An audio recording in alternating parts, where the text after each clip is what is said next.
আল্লাহর শুকরিয়া আদায় করতে হবে নিয়ামতের। এটাই হচ্ছে সবচাইতে বড় নিয়ামতের মূল্যায়ন করা। এবং শুকরিয়া তখনই করতে পারবেন যখন নিয়ামতকে নিয়ামত আল্লাহর সাথে সম্পৃক্ত করবেন, যে এটা আমার জ্ঞান গরিমা নয়। যারা পয়সাওয়ালা হয়েছেন বলছে আমি এত বুদ্ধি রাখি না, এই জন্য তো আমি বাবুর সাথে এত সফল। আরে সব নিজের ক্রেডিট, রবের ক্রেডিট গেল কোথায়? আল্লাহ যে দিলেন গেল কোথায়? আল্লাহর নাম নেই, আল্লাহর শুকরিয়া নেই। তোমাকে বুদ্ধিটা দিল কে? এত চালাক চতুর করলো কে? এত পয়সা যে ইনকামে এতগুলো রাস্তা আছে, এগুলো আবিষ্কার করার তৌফিক কে দিল? এবং যেখানে হাত দিচ্ছ সেখানে শুধু পয়সা আর পয়সা, যেদিকে যাচ্ছ শুধু ভালো আর ভালো, কে দিল এগুলো, কে এই রাস্তাগুলো? জি, সুতরাং আল্লাহর সাথে নিয়ামতওয়ালা কে? আল্লাহ। বুঝছেন না? নিয়ামতওয়ালা মানে আল্লাহ নিয়ামত দিয়েছেন, তিনি নিয়ামতের মালিক। আমরা সবাই আমার কাছে যা আছে কারা? কার? আল্লাহর। যখন আল্লাহর, তো কার কাছে ফিরে যাবে? আল্লাহর কাছে ফিরে যাবে। আপনি চলে যাবেন, আপনার মরদেহ চলে যাবে কবরে, কিন্তু আপনার ওই নিয়ামত গিয়ে রবের কাছে ফিরে চলে যাবে। দুনিয়া এরকম জমিন আসমান থেকে যাবে, মানুষ মরে মরে শেষ হয়ে যাবে, আর তারপরে দুনিয়ার সবকিছুই শেষ হয়ে যাবে। হ্যাঁ, জমিন আসমান সব শেষ হয়ে যাবে, রবের সামনে হাজির হয়ে যেতে হাসরের মাঠে। এগুলো সত্য নয় কি? এগুলো কি ইমান না আখিরাতের প্রতি? এই ইমান ছাড়া কি জান্নাত পাওয়া যাবে? এই ইমান ছাড়া কি মুসলমান হওয়া যাবে? না, কখনো না। আল্লাহ যেন বোঝার তৌফিক দান করেন। আল্লাহর নিয়ামতকে আল্লাহর সাথে সম্পৃক্ত করবেন, গায়রুল্লাহর সাথে নয়, নিজের বিচক্ষণতার সাথে নয়, এবং শুকরিয়া আদায় করবেন।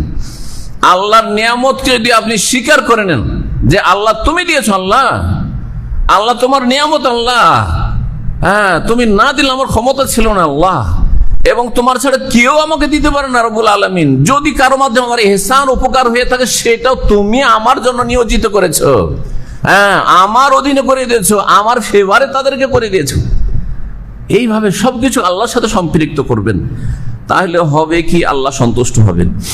দেখেন, সুলাইমান আলাইহিস সালামের রাজত্ব, দুনিয়ার এমন কোন রাজত্ব ছিল যেখানে জিন জাতির ওপর রাজত্ব ছিল সুলাইমান আলাইহিস সালাম ছাড়া? হ্যাঁ, কত বড় রাজত্বের মালিক ছিলেন সুলাইমান আলাইহিস সালাম, তাই না? গদুওয়াহা শাহরুন ওয়া রাওয়াহুহা শাহরুন, সকালবেলা এক মাসের রোদে বাতাস উড়িয়ে নিয়ে যাচ্ছে ভ্রমণ করতে। এরোপ্লেন লাগতো না, জি, কোনো যানবাহন লাগতো না। সন্ধ্যাবেলা আর এক মাস অন্যদিকে, সুবহানাল্লাহ।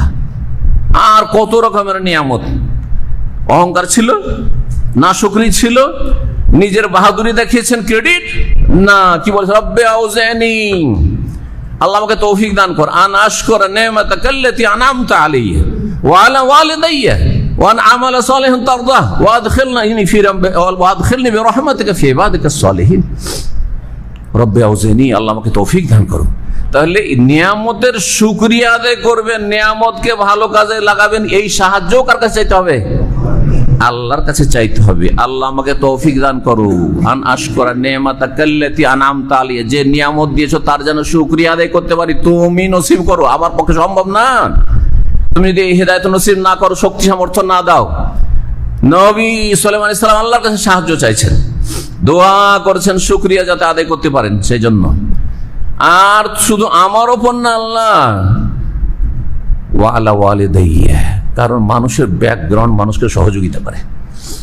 নবীর ছেলে নবী দাউদ আলাইহিস সালামের ছেলে, আল্লাহ আমার বাপ মাকে যে নিয়ামত দিয়েছো, সেই নিয়ামতের আমি শুকরিয়া আদায় করি। অথচ বাপ মার নিয়ামত বাপ মা ভোগ করেছে, আপনি ভোগ করেননি হয়তো, কিন্তু না, তারপরে আল্লাহ আমার বাবা মাকেও যে নিয়ামত দিয়ে তারও শুকরিয়া আমি আদায় করেছি। ওয়ান আমালা সালিহান তারদাহ, আর এমন যেন ভালো কাজ করতে পারি, নেক কাজ করতে পারি যাতে তুমি সন্তুষ্ট হয়ে যা, রাজি হয়ে যা। আর কি? ওয়াদখিলনি বিরাহমাতিকা ফি ইবাদিকাস সালিহিন, আল্লাহ তোমার রহমতে অনুগ্রহে আমাকে তোমার নেক বান্দাদের দলে শামিল করে নিয়ে জান্নাতি বানিয়ে দাও। আল্লাহু আকবার। এই পয়সা দিয়ে আমাকে শোধ করে দিও না, যা পয়সা দিয়ে দিয়েছি তোকে জান্নাত দেব না, এইরকম হতভাগা করিও না। অসংখ্য লোক কেমন হবে যে দুনিয়ার তুচ্ছ নিয়ামত দিয়েছি। এই জন্য একটি হাদিস রয়েছে যে ইন্নাল্লাহা ইউতিদ দুনিয়া মান ইউহিব্বু ওয়া মান লা ইউহিব্বু, আল্লাহ যাকে ভালোবাসেন তাকেও দুনিয়া দেন, আর যাকে ঘৃণা করেন আল্লাহর দুশমন তাকেও দুনিয়া দেন আল্লাহ রাব্বুল আলামিন। হ্যাঁ, ওয়ালা ইউতি দ্বীনা ইল্লা মান আহাব্বাহু, আর দ্বীন, হেদায়েত, জান্নাত একমাত্র ওকে দেবেন যাকে আল্লাহ ভালোবাসেন। আপনি তাদের দলে শামিল হওয়ার চেষ্টা করুন, আল্লাহ যেন তৌফিক দান করেন। নিয়ামত আসলে অহংকারী হবেন না, বরং যেমন গাছে যত বেশি ফল হয় তত গাছ কি হয়, মাথা উপরে করে থাকে না, ঝুঁকে যায়। হ্যাঁ, নুয়ে যায়, ঝুঁকে যায়। যত বেশি আল্লাহ দেবেন, যত বেশি সুখ শান্তি দেবে, তত বেশি নমনীয় হবেন, বিনয়ী হবেন, গাছের চরিত্র গ্রহণ করবেন। আল্লাহ যেন তৌফিক দান করেন। এবং আল্লাহর শুকরিয়ার বড় একটি দিক হচ্ছে তাওহীদ ভিত্তিক ইবাদত করা, সবচেয়ে বড়। বারিল্লাহ ফাবুদু ওয়া কুম মিনাশ শাকিরিন, আল্লাহ নবীকে সম্বোধন করে বলছেন, নবী সাল্লাল্লাহু আলাইহি সাল্লাম সূরা জুমারে, বরং আল্লাহর ইবাদত করো, সবচেয়ে বড় রাসূল, সবচেয়ে বড় নবী, সবচেয়ে শ্রেষ্ঠ তোমাকে বানিয়েছি, এবং শুকরগুজারদের দলে শামিল হয়ে যাও। নবী করিম সাল্লাল্লাহু আলাইহি সাল্লাম প্রত্যেক সালাতের পরে, ফরজ নামাজের পর যেসব জিকির আজকার শিখিয়েছেন তার একটি জিকির মুখস্থ আছে, আল্লাহুম্মা আইন্নি আলা যিকরিকা ওয়া শুকরিকা ওয়া হুসনি ইবাদাতিক, আল্লাহ আমাকে সাহায্য করো। সুলাইমান আলাইহিস সালামের সুন্নাত, জি, রাসূলুল্লাহ সাল্লাল্লাহু আলাইহি ওয়াসাল্লাম সুন্নাত, হে আল্লাহ আমাকে সাহায্য করো। আলা যিকরিকা, বেশি বেশি যেন তোমাকে স্মরণ রাখতে পারি, জিকির করতে পারি। জিকির মানে স্মরণ করা, আল্লাহকে সব সময় স্মরণে রাখা, কলবে স্মরণ রাখা, জবানে স্মরণ রাখা, কাজে কর্মে আমলে স্মরণ রাখা। আর কি, ওয়া হুসনে ওয়া শুকরিকা, বেশি বেশি শুকরিয়া আদায় করো, তৌফিক দাও। ওয়া হুসনে ইবাদাতিকা, আর সুন্দর করে ইবাদত সম্বোধনের তৌফিক দান করো, সুন্দরভাবে ইবাদত করার, ইবাদত সম্পাদনের তৌফিক দান করো। রব্বুল আলামিন যেন আমাদের সকলকে তৌফিক দান করে। কিন্তু যাদের চোখ নজর মোটা তারা কম দেখে না, যাদের নজর মোটা মানে ভালো দেখে না, ওদেরকে ড্রাইভিং লাইসেন্স দেওয়া হয়নি, মানে ঠিক করে দেখে না, একটু আবছা আবছা দেখে, ঠিক কিনা? যাদের মুসলিম জীবনের নজর মোটা, ভালো দেখে না, তারা কি দুনিয়ার নিয়ামত গুলিকে তুচ্ছ জ্ঞান করে, শুধু ওপর দিকে তাকায়, শুধু ওপর দিকে তাকায়, জানো দুনিয়া তো অশান্তি। আর শয়তান তাদেরকে কি করে, গ্রাস করে নেয়, শয়তান তাদের উপর হুকুমত কায়েম করে ফেলে, শয়তানের রাজত্ব কায়েম হয়ে যায়। এই মর্মে আল্লাহ রাব্বুল আলামিন বলছেন সূরা আরাফের 17-তে, যে শয়তান, ইবলিস শয়তানকে আল্লাহ যখন ছাড় দিলেন, ওই যে নাফরমানি করলো, সিজদা করলো না আদম আলাইহিস সালামকে, তাই না? ছাড় যখন আল্লাহ দিলেন, আর ছাড় সে চেয়ে নিল, তখন সে বলে, আল্লাহ তাহলে তো আমাকে ক্ষমতা দিয়ে দিয়েছো, মানুষের কারণে আমি জাহান্নামী হইলাম, মালাউন হইলাম, তাদের সামনে পিছনে চারিদিকে, উপর থেকে নিচে থেকে সব দিক থেকে কি করব, আমি তাদেরকে জাহান্নামে নিয়ে যাওয়ার সর্বাত্মক চেষ্টা করব। ওয়ালা তাজিদু আকসারাহুম শাকিরিন, ওদের অধিকাংশ লোককে আল্লাহ তুই শুকরগুজার খুঁজে পাবে না, সব না শুকরগুজার হবে, অকৃতজ্ঞ হবে। সুতরাং আমার সাথে সব জাহান্নামে যাবে। শয়তানের গোমরাহির শিকার হবেন না, আল্লাহর নিয়ামতের কুফরি করেন, বরং আল্লাহর সন্তুষ্টির কাজ করে। আল্লাহ যেন তৌফিক দান করে। কথা লম্বা না করে একটি কথা বলে শেষ করি। অনেকে ধোঁকা খেয়ে যান যখন দেখে যে আমার যেদিকে হাত দিছে সেদিকে শুধু পয়সা আর পয়সা, সুখ আর শান্তি, উন্নতি আর উন্নতি। হ্যাঁ, যে যে ময়দানে, রাজত্বের ময়দানে হোক, অথবা পয়সার ময়দানে হোক, সুস্থতার ময়দানে হোক, অথবা যে কোনো শিক্ষা দীক্ষার ময়দানে হোক, আরে ছেলে মেয়ে সব শিক্ষিত আর শিক্ষিত, শিক্ষিত আর শিক্ষিত, এত শিক্ষিত হয়ে গেল পরিবার, গোটা ডিস্ট্রিক্টে কি গোটা এলাকায়, দেশে খুঁজে পাওয়া যাবে না। হ্যাঁ, গোটা বিশ্ব হয়তো একদম টপ লেভেলে চলে গেল, আর তখন অহংকার শুরু হয়ে গেল। না, খবরদার, খবরদার। অনেক মুসলিম এমন আছে বিভিন্ন পাপ করে যাচ্ছে, পাপে ডুবে আছে, তারপরও যখন সুখ শান্তির অভাব নাই, পয়সা, ধন, জন আর শিক্ষা দীক্ষা সবকিছুর উন্নতি আর উন্নতি, কোথাও হোঁচট খাচ্ছে না, ক্ষয়ক্ষতি হচ্ছে না, দুর্ঘটনার শিকার হচ্ছে না, তাতে ধোঁকা খেয়ে যায়। আল্লাহ আমাকে মনে হয় খুব পছন্দ করেছে, তাই না? এদিকে গুনাহও করছেন, আর এদিকে যখন পয়সা ধন দৌলতের অভাব নাই, তখন কি ভাবছেন? হ্যাঁ, যে আল্লাহ আমাকে খুব ভালোবাসে। আর এই লোকটা সবসময় অসুস্থ থাকে, এই লোক সবসময় অসুস্থ থাকে, হ্যাঁ, এই লোক এরা এই অল্প পয়সাতে চলাফেরা করে, কেমন করে চলাফেরা করে, হ্যাঁ, এতে আপনি মনে করছেন যে মনে হয় শেখ মনিরের চাইতে বেশি আল্লাহ আমাকে ভালোবাসে, জন্য এ তো অল্প পয়সা, কিন্তু আমার দেখেন না যেদিকে হাতি সেখানে পয়সা আর পয়সা, সুখ আর সুখ, শান্তি। ধোঁকা খেয়ে গেছেন, প্রতারণার শিকার হবেন না। ফালা তাগুররান্নাকুমুল হায়াতুদ দুনিয়া ওয়ালা ইয়াগুররান্নাকুম বিল্লাহিল গারুর, শয়তান গারুর, মহাপ্রতারক যেন ধোঁকায় না ফেলে। এই ক্ষেত্রে শুনে রাখেন, গুনাহও যদি করতে আছেন আর সুখ শান্তিরও শেষ নাই, বাড়তে আছে সুখ শান্তি, নিয়ামত দুনিয়ার বাড়তেই আছে, তাহলে জানবেন যে আল্লাহ আপনাকে ছাড় দিচ্ছেন বেশি শাস্তি দেওয়ার জন্য, আপনাকে ভালোবাসেন না। ধোকার কথা এটি। এই মর্মে একটি হাদিস শোনাই, মুসনাদ আহমদে হাদিস রয়েছে, আল্লাহ আলবানী রাহিমাহুল্লাহ হাদিসটিকে সহিহ বলেছেন।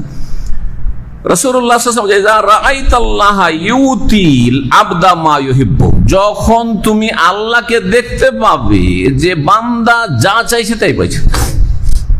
দেশে ছিল তাও সুখে, খুব সহজে চলে এসছে আপনার সৌদি আরব, এখানে আসার পরে সে ব্যবসা চাইছে ব্যবসা, গাড়ি বাড়ি নারী চাইছে সব পেয়েছে, আর শিক্ষা দীক্ষা ছেলে মেয়ে মানুষ করা চেয়েছে তাও পেয়ে গেছে, সুস্থতা চেয়েছে তাও পেয়ে গেছে, যা চাই পছন্দ মোতাবেক তাই আল্লাহ তাকে দিয়ে দিচ্ছেন। ওয়াহুয়া মুকিমুন আলা মাসি, অথচ সে গুনাহতে ডুবে আছে, 5 ওয়াক্ত নামাজ পড়ে না, শিরকি আকীদায়, নাস্তিক, হ্যাঁ, সেকুলার, হ্যাঁ, বুঝতে পারছেন, পেট পূজারি, হ্যাঁ, ফজরে ঘুমিয়ে থাকে, বদ আকীদায়, শিরক বিদআতের আকীদায় রয়েছে, হ্যাঁ, কোরআন সুন্নাহর শত্রুতা করছে, তাওহীদ সুন্নাতের শত্রুতা করছে, তারপরেও দেখছে যে ধন দৌলতের অভাব নাই, সুখের অভাব নাই। যদি এমনটা দেখে তাহলে জেনে রাখো ফাইন্নামা যালিকা মিনহু লাহু ইস্তিদরাজুন, রাসূল বলছেন, তাহলে এটি আল্লাহর পক্ষ থেকে তার জন্য ইস্তেদরাজ। ইস্তেদরাজ মানে ছাড় দেওয়া, ছেড়ে দেওয়া না। বড় মাছ শিকার, বনশিতে মাছ শিকার করা তো জানেন, তাই না? কে করেছেন একটু হাত উঠান তো। বনশিতে মাছ ধরেছেন? বড় মাছ না ছোট মাছ? বড় মাছ ধরলে রশিটাকে সাথে সাথে টান দেন না ঢেল দিতে হয়? ঢেল দিতে হয়, কিন্তু ছোট মাছ ধাই করে উঠিয়ে নিলেন, তাই না? ছোট মাছ হলে ধাই উঠিয়ে নিলেন, কিন্তু বড় মাছ হলে আরে এখনই স্ট্রং হয়ে আছে, 10-15 কিলো 20 কিলো মাছ আছে, 50 কিলোর মাছ আছে, এখন টান দিলে ও তো নিয়ে যাবে, বড়শি তো নিয়ে যাবে, আমাকেও নিয়ে যাবে টেনে, ঠিক কিনা? এরকম রিস্ক আছে। তখন ছাড়তে যাচ্ছেন, সুতা ছাড়তে যখন দেখলেন যে ও বড়শি খেয়ে একেবারে নিস্তেজ হয়ে গেছে, তখন আস্তে ধীরে এখন টান দিচ্ছেন।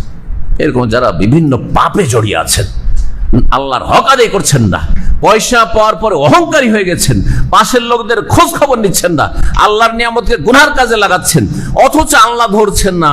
50 বছর চলে গেল, আল্লাহ ধরছেন না। জুলুম অত্যাচার করছেন, আল্লাহ ধরছেন না। আপনি এখানে করে সন্ত্রাসী কাজ করছেন, ধরছেন না। এই মানুষকে খুন করছেন, কিডন্যাপ করছেন, হাইজ্যাক করছেন, আল্লাহ ধরছেন না। জেনে রাখো ইস্তেদরাজ, আল্লাহ তোমাকে ছাড় দিয়েছে, ছেড়ে দেননি। তারপরে কোরআনে কারীমের সূরা আনামের আয়াত নম্বর 44 পাঠ করে রাসূলুল্লাহ ফালাম্মা নাসু মা যুকিরু বিহি, মানুষ যখন আল্লাহর উপদেশকে ভুলে যায়, উপেক্ষা করে, ছেড়ে দেয়, তখন আল্লাহ সাথে সাথে ধরে না। ফাতাহনা আলাইহিম আবওয়াবা কুল্লি শাই, তখন সমস্ত ভালো দরজাগুলি খুলে দিই, রোজি রিজিক, পয়সা, ধন দৌলত, গাড়ি বাড়ি, নারী, সুখ, শান্তি, সব দরজাগুলি আমি খুলে দিই। হাত্তা ইযা ফারিহু, যখন একেবারে আনন্দিত হয়ে যায়, বিলাসিতা ভোগ বিলাসে বিভোর হয়ে যায়, যে হ্যাঁ কি হলাম, এত ফুলা ফুলেছে বেলুনের মতো, হইলাম কি বেলুন ফুলার পরে। কথা বুঝতে পারছেন? আল্লাহ বলছেন আখাযনাহুম বাগতা, তখন আমি আকস্মিক পাকড়াও করি, ধরে নি, হঠাৎ করে ধরে নি। এমন ধরা ধরলেন আল্লাহ রাব্বুল আলামিন যে তওবা নসিব হলো না, লা ইলাহা ইল্লাল্লাহ নসিব হলো না, ইসলাম নসিব হলো না, নাস্তিক হয়ে মরে গেলেন, সেকুলার হয়ে মরে গেলেন, মাজার পূজারী হয়ে মরে গেলেন, বেনামাজি হয়ে মরে গেলেন, সুদখোর হয়ে মরে গেলেন, ওই চোর ডাকাত আর খুনি হয়ে মরে গেলেন। সুবহানাল্লাহ, সুবহানাল্লাহ। আখাযনাহুম বাগতা, জিনা ব্যভিচারে মরে গেল, মদ খেতে খেতে মরে গেল, আখাযনাহুম বাগতা, হঠাৎ করে আমি ধরে নিই। ফাইদাহুম মুবলিসুন, তখন তারা হতাশাগ্রস্ত হয়ে যায়, নিরাশ হয়ে আল্লাহর রহমত আর পাই না, জান্নাত পাই না। ওই রকম বদনসিব হবেন। আল্লাহ যেন আমাদেরকে খুশনসিব করেন, বলুন আমিন। আল্লাহ আমাদেরকে নিয়ামতের কদর করা তৌফিক দান করেন, নিয়ামতের শুকরিয়া আদায় তৌফিক দান করেন, রবের সন্তুষ্টি কাজে লাগাবার তৌফিক দান করেন। নিয়ামত সম্পর্কে আল্লাহ যেন আমাদের সূক্ষ্ম অনুভূতি দান করেন এবং আল্লাহর নিয়ামতকে আল্লাহর কাজে লাগিয়ে এই জান্নাতের পথে চলার তৌফিক দান করেন। আমাদের সকলকে, যেসব ভাইরা বিশেষভাবে আজকে হাজির হয়েছেন, সকলকে আল্লাহ জান্নাতের পথে যেন রাখেন, জান্নাতুল ফিরদাউস দান করেন, জাহান্নামের আযাব থেকে রক্ষা করেন। আমাদের যারা দুনিয়া থেকে চলে গেছেন, প্রিয়জন আপনজন, ঈমানের অবস্থা, আল্লাহ তাদেরকে জান্নাত নসিব করেন। যারা দুনিয়া আছেন পথভ্রষ্ট, তাদেরকে আল্লাহ হেদায়েত দান করেন। যারা দ্বীনের ওপর আছেন তাদেরকে আরো শক্তিশালী করেন এবং আল্লাহ ইসলাম এবং মুসলিমদেরকে আল্লাহ শক্তিশালী করেন। মাজলুম ভাই বোনদের আল্লাহ সাহায্য করেন, জালেমদেরকে আল্লাহ ধ্বংস করেন। সুবহান রাব্বিকা রাব্বিল ইজ্জাতি আম্মা ইয়াসিফুন ওয়া সালামুন আলাল মুরসালিন ওয়াল হামদুলিল্লাহ।